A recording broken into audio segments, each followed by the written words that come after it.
कृषि एवं किसान कल्याण विभाग द्वारा प्राकृतिक खेती और जैविक खेती के बारे में सम्मेलन आयोजित किया। इस सम्मेलन में क्षेत्र के सैकड़ों किसानों ने भाग लिया।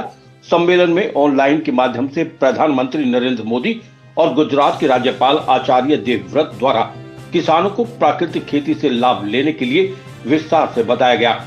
इस अवसर पर उप मंडल अधिकारी संदीप वर्मा ने किसानों को संबोधित करते हुए कहा कि प्राकृतिक खेती करने के लिए वो जमीन की उर्वरता बढ़ाने के लिए जीवाणुओं की मदद मिलती है, लेकिन रासायनिक खेती करने से जमीन में लाभदायक जीवाणु समाप्त हो जाते हैं। इसीलिए रासायनिक खेती करने से किसानों को लाभ भी नहीं मिल पाता। प्राकृतिक खेती में हमारे पर्यावरण मित्र काफी सहयोग करते हैं, जिससे खेती में किसान को लाभ मिलने के साथ जमीन की शक्ति बनी रहती है। जमीन की शक्ति बढ़ने के कारण किसान का उत्पादन भी बढ़ता है। हलसिया, केचुआ और अन्य जीव मित्र जमीन में खाद बनाने का काम करते हैं। खेती की पैदावार बढ़ाने के लिए प्राकृतिक खेती करना अति आवश्यक हो गया है। देसी गाय का गोबर प्राकृतिक खेती के लिए अति उत्तम होता है। जीवामृत, घन जीवामृत, बीजामृत, आच्छादन, अग्नि अस्त्र आदि विधियां जमीन के लिए लाभदायक हैं। जमीन को जहर मुक्त करने के लिए केवल प्राकृतिक खेती करना अति आवश्यक है। किसान की आय बढ़ाने को लेकर सरकार द्वारा लगातार कदम उठाए जा रहे हैं। पशुपालन, मत्स्य पालन और अन्य प्रयास भी किए जा रहे हैं। फसल अवशेष को जलाने और केमिकल युक्त खेती करने से जमीन से लाभदायक जीवाणु नष्ट हो जाते हैं। केमिकल युक्त खेती करने से लोगों में तरह तरह की बीमारियों का पनपना शुरू हो गया है, जिसमें कैंसर जैसी घातक बीमारी देखने को मिल रही है।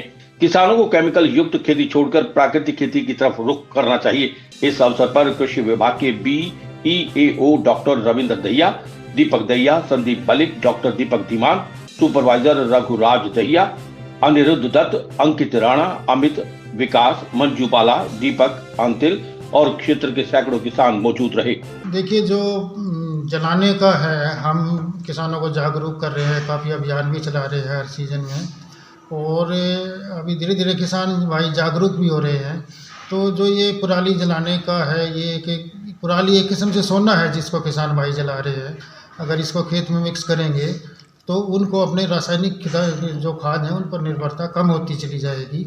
और मैं तो किसान भाइयों से अपील करता हूं कि जो फांस हैं या खेतों की पराली हैं उसको ज़मीन में मिलाएं, ताकि आपको जो पोषक तत्व आप केमिकल खादों के माध्यम से देते हो, उनको वो पराली या फांस को मिट्टी में मिलाने से उन पर निर्भरता केमिकल खादों पर कम की जा सके। किसान भाइयों से अपील करता हूं कि जो इस प्रोग्राम के माध्यम से बताया गया है उस पर अमल करें।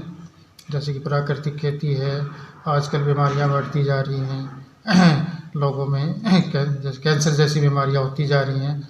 तो ये अपने जो घर में प्रोडक्ट यूज़ होते हैं, जैसे गोबर है, गाय का पेशाब है, इस टाइप से आप इन चीज़ों से जो प्रोडक्ट बनाते हैं उनको खेतों में यूज़ करें, ताकि बीमारियां कम से कम हो, हमें शुद्ध प्रोडक्ट मिल सके। निशांत पाराशर की रिपोर्ट।